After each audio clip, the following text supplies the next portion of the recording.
Called pictures. The next morning, Mother called me for breakfast. Good morning, said Mother. Good morning, said Daddy. Good morning, I said. Roosters can pick your head into a nub. Daddy put down his coffee cup. Excuse me? I pointed to my head. A nub. A nub is a teensy little knob head.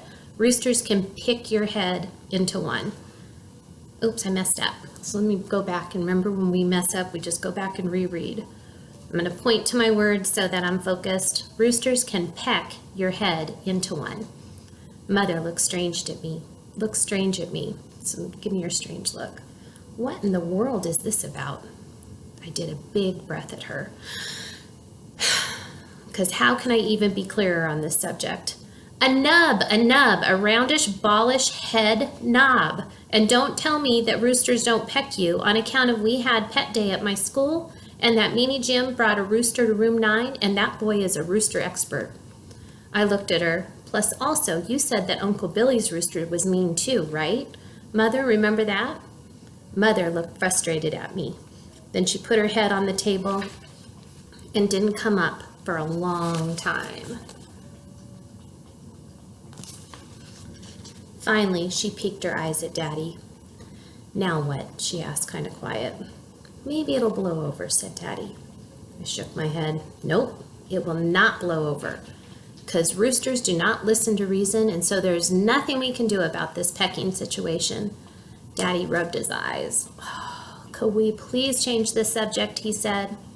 Yeah, only not talking about a nub will not make it go away. And so, that's enough, Daddy said very growly. I quick stopped talking then. But even after we changed the subject, nubs kept staying on my mind. That day at school, Mrs. told us to draw a picture about our trip to the farm. She said to make it a colorful picture of what we wanted to see there. I drawed and drawed, plus also I colored and colored. When all of us got done with our pictures, we sat in our chairs into a big circle and we told each other about what we drew.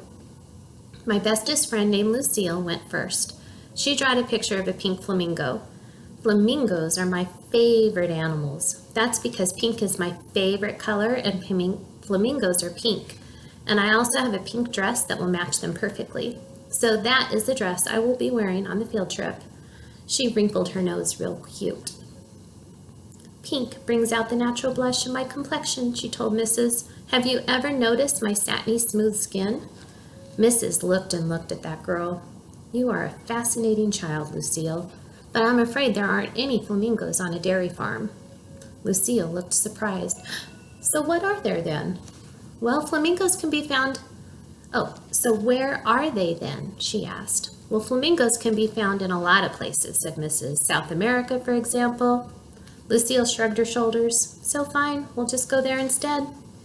Mrs. said for Lucille to please sit down.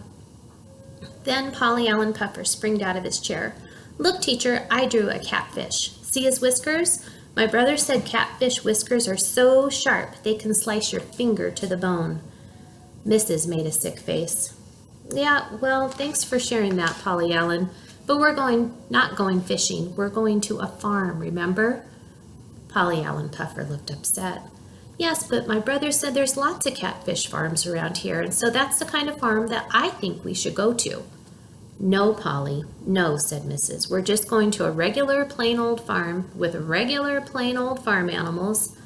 Polly Allen Puffer did a mad breath. He said the word big whoop. After that, Polly Allen Puffer had to go stand in the hall. And Mrs. did some deep breathing. So do your deep breathing. Please, children, please. Did anyone in room 9 draw a picture of a regular farm animal? Anyone at all? That's all I'm looking for. Just a regular old farm animal. I did, Mrs. I yelled real excited. See, I drew a picture of a rooster under a tree. So here's her rooster. I could see his feet. I see the tree laying sideways. Oh, Junie B, thank you, that's perfect. She holded it up so she could see it. See it, Mrs.? See how pretty it is? Mrs. looked at my picture. Yes, that's a very nice tree, Junie B, but why is it lying on its side? Oh, it crashed over in a rainstorm, I said. Oh, Mrs. said, oh dear. And then she looked even closer. But I'm afraid I don't see the rooster, honey. I pointed. There, see his foot under the branch? He didn't get out in time, apparently. Mrs. covered her mouth with her hand. Just then a girl named Charlotte hollered, I hate that picture. That's a terrible picture. I crossed my arms at that girl. You would not say that if your head was a nub, sister, I said. Meanie Jim laughed real loud.